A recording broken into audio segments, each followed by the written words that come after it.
Hello and welcome back to In the Kitchen with Penn.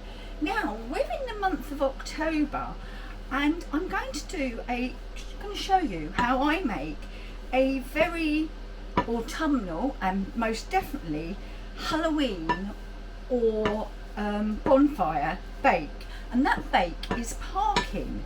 So in my bowl here I've got my oven heating, that's the noise, and it's heating at 170, but you'd heat your ordinary oven for 175. Right, in my bowl here I have 8 ounces of porridge oats, 8 ounces of plain flour, a tablespoon of bicarbonate of soda. Let me reiterate, bicarbonate of soda, not baking powder.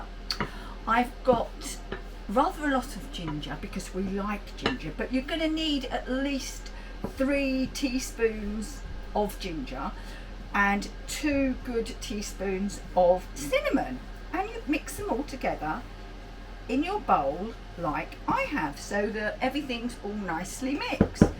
Then in here now I've got to remember these, I've got 4 ounces of butter, 4 ounces of black treacle, 4 ounces of golden syrup and 4 ounces of sugar. And I haven't let it get too hot, I've just let it melt. So that's what I've done. And I'm going to pour that into this, and let's bring it down and show you. I've also got a square tin I have greased, ready to pop the mixture into. And because that's a silicone base, I'm putting it on to a baking tray. Okay, so there is our dry mix, and we're going to add our wet, and this is all the sugars and the butter. And yeah, it's a lot of sugars, but you know, you're not going to be eating it every day of the week, are you? Or are you? I wouldn't have thought so, but I shouldn't assume, because it makes an ass out of you and me, doesn't it? Right, so now we're just going to mix this all in. I wish you could smell this. This smells like Bonfire Night. It's beautiful. And then we're going to add in 1 beaten egg, and as always my egg is a large egg that I've just beaten. I'm going to add that in and mix it all. We don't want any dry bits of flour and oats, do we? And it's quite a dark mix, dark and warming, and obviously it's the black treacle that's done that. And then we're going to add in some milk, and this is whole milk, and I've got 1/4 of a pint there, and we're just going to add it to the batter. Add as much as you need to make it a more, as you can see, a more pliable batter. So I've used about 2 ounces there, and I think we're ready to go. And then what I'm going to do is I'm going to pour it, tip it, dollop it, going to use a little bit more milk, into our greased tray. Now if you haven't got a silicone baking tray like I have, you not only need to grease it, you need to line it, otherwise all your Parkin will stick, and what a waste that would be. So we're just going to pop this into our prepared baking tin. As you can see, it's finding its own way, but I'm going to give it a little helping hand and make sure that I get all of this mix out.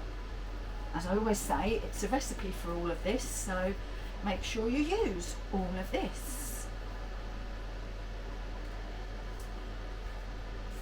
Right, I'm quite pleased with how clean that bowl is. So let's get all those lovely oats off of there.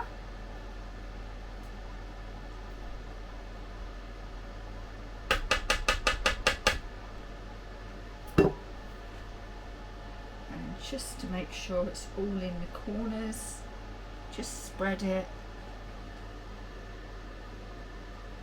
and then it's going to go into your oven for about an hour. Now, this is my Ninja, so it cooks quicker. So I've got it on 170, and I'm going to go for around 50 minutes. And it goes on the low shelf. So in it goes. We forget all about it for 60 minutes, and then we'll be back.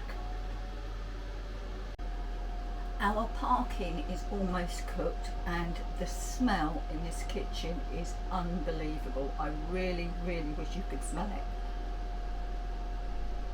I shall get it out of the oven, put it onto a rack, and I will leave it in the tin for a good 10 minutes before I attempt to turn it out of the tin. Now, it could be eaten straight away. It could, but cold. You don't have Parkin, do you? I've never had hot Parkin. Maybe you do. But these flavours will be so much better if you can wrap when cold and hide it. And I'm saying hide it because if you don't hide it, you are going to eat it. There we go. We are finished. Let's take a look. Now, also, the thing with anything that's got bicarbonate of soda in, if you add too much, your cake will not cook properly and it will sink considerably in the middle. Now, mine hasn't, it's risen at the edges rather than sunk in the middle, okay? But here is your Parkin. Now, what you could do, I do it? No, what you could do is you could poke holes in it and drizzle over some of the syrup from stem ginger. That, stop it, Benny, you're not doing it, but that would be amazing. Okay, so here is your Bonfire Night. Halloween's first, Halloween or Bonfire Night treat. Parkin. It's from up north, so I'm no doubt anybody from up north will be thinking, don't do mine like that. It's the way I make it. It's the way we like it. It's the way my mummy made it. So, you know, nobody cooks like your mum, do they? Right, that's Parkin made. I've got my makings of my Barra breath there, but you've seen that before, so I'm not showing it. And all that remains to say is thank you for watching this episode of In the Kitchen with Penn. Hope you've enjoyed it. If you have, give us a thumbs up. Please comment. As long as it's not awful, I'm quite happy with comments, and I do try to reply to most, if not all. And there's a hype button.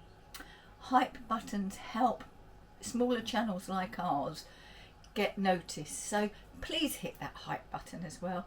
Thank you very much for watching. I shall see you again next time in the kitchen with Penn. Bye bye for now.